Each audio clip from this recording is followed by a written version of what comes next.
18ನೇಯ ಶತಮಾನದ ಚಿತ್ರದುರ್ಗದ ಕೋಟೆಯ ಪಾಳೆಗಾರನಾಗಿದ್ದ ಮದಕರಿ ನಾಯಕನ ಕೋಟೆಯ ಕಾವಲುಗಾರ ಕಹಳೆ ಮುದ್ದೆ ಹನುಮಪ್ಪನ ಹೆಂಡತಿ ಓಬವ್ವ. ಇವರನ್ನು ಕನ್ನಡ ನಾಡಿನ ವೀರವನಿತೆಯರಾದ ಕಿತ್ತೂರು ಚೆನ್ನಮ್ಮ, ರಾಣಿ ಅಬ್ಬಕ್ಕರ ಸಾಲಿನಲ್ಲಿ ಪರಿಗಣಿಸಲಾಗುತ್ತದೆ.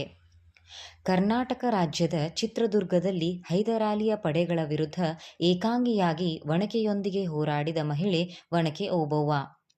ಇಂಥ ವೀರ ಮಹಿಳೆ ಒನಕೆ ಓಬವ್ವನ ಕಥೆಯನ್ನು ನಮ್ಮ ಶಾಲೆಯ ಮುದ್ದು ಮಕ್ಕಳು ಪ್ರದರ್ಶಿಸುತ್ತಿದ್ದಾರೆ.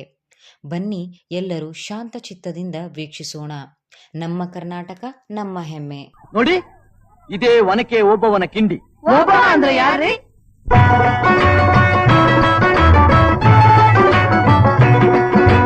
ಕನ್ನಡ ನಾಡಿನ ವೀರರಮಣಿಯ, ಗಂಡು ಭೂಮಿಯ ವೀರನಾರಿಯ ಚರಿತೆಯ ನಾನು ಹಾಡುವೆ. ಕನ್ನಡ ನಾಡಿನ ವೀರರಮಣಿಯ, ಗಂಡು ಭೂಮಿಯ ವೀರನಾರಿಯ ಚರಿತೆಯ ನಾನು ಹಾಡುವೆ.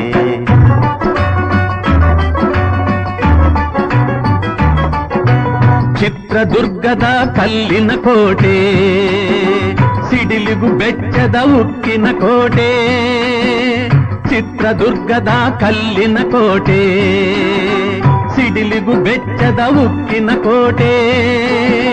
ಮದಿಸಿದ ಕರಿಯ ಮದವಡಗಿಸಿದ ಮದಕರಿ ನಾಯಕರಾಳಿದ ಕೋಟೆ. ಪುಣ್ಯ ಭೂಮಿಯು ಈ ಬೀಡು, ಸಿದ್ಧದು ಹದಸಿದ ಸಿರಿನಾಡು. ಕನ್ನಡ ನಾಡಿನ ವೀರರಮಣಿಯ, ಗಂಡು ಭೂಮಿಯ ವೀರನಾರಿಯ ಚರಿತೆಯ ನಾನು ಹಾಡುವೆ.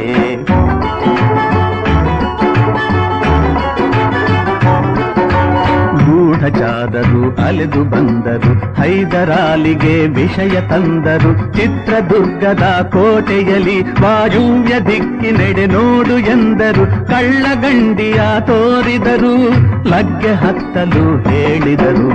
ಕನ್ನಡ ನಾಡಿನ ವೀರರಮಣಿಯ, ಗಂಡು ಭೂಮಿಯ ವೀರನಾರಿಯ ಚರಿತೆಯ ನಾನು ಹಾಡುವೆ.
ಒನಕೆ ಹಿಡಿದಳು, ವೀರಗಚ್ಚೆಯ ಹಾಕಿ ನಿಂದಳು.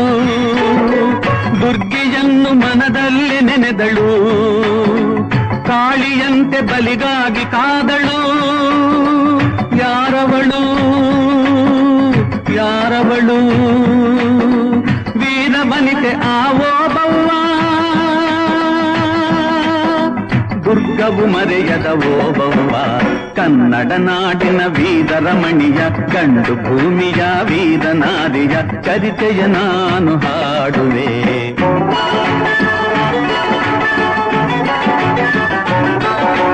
ತೆವಳುತ ಒಳಗೆ ಬರುತ್ತಿದೆ ವೈರಿ, ಒನಕೆಯ ಬೀಸಿ ಕೊಂದಳು ನಾರಿ. ಸತ್ತವನನ್ನು ಎಳೆದು ಹಾಕುತ್ತಾ ಮತ್ತೆ ನಿಂತಳು ಹಲ್ಲು ಮಸೆಯುತ್ತಾ ಬೈರಿರುಂಡ ಚೆಂಡಾಡಿದಳು ರಕುತದ ಕೋಡಿ ಹರಿಸಿದಳು ಕಣ್ಣು ಸತಿಯ ಹುಡುಕುತ್ತ ಕಾವಲಿನವನು ಗುಪ್ತದ್ವಾರದ ಬಳಿಗೆ ಬಂದನು ಮಾತು ಹೊರಡದೆ ಬೆಚ್ಚು ನಿಂತನು ಹೆಣದ ರಾಶಿಯ ಬಳಿಯ ಕಂದನು ರಣಚಂಡಿ ಅವತಾರವನು ಕೋಟೆ ಸಲಹಿದ ತಾಯಿಯನು ಹೈದರಾಲಿಯ ಸೈನ್ಯ ನಮ್ಮ ಕೋಟೆಯನ್ನು ಮುತ್ತಿದೆ ಹೋಗಿ ರಣಗಾಳೆಯನ್ನು ಊದಿ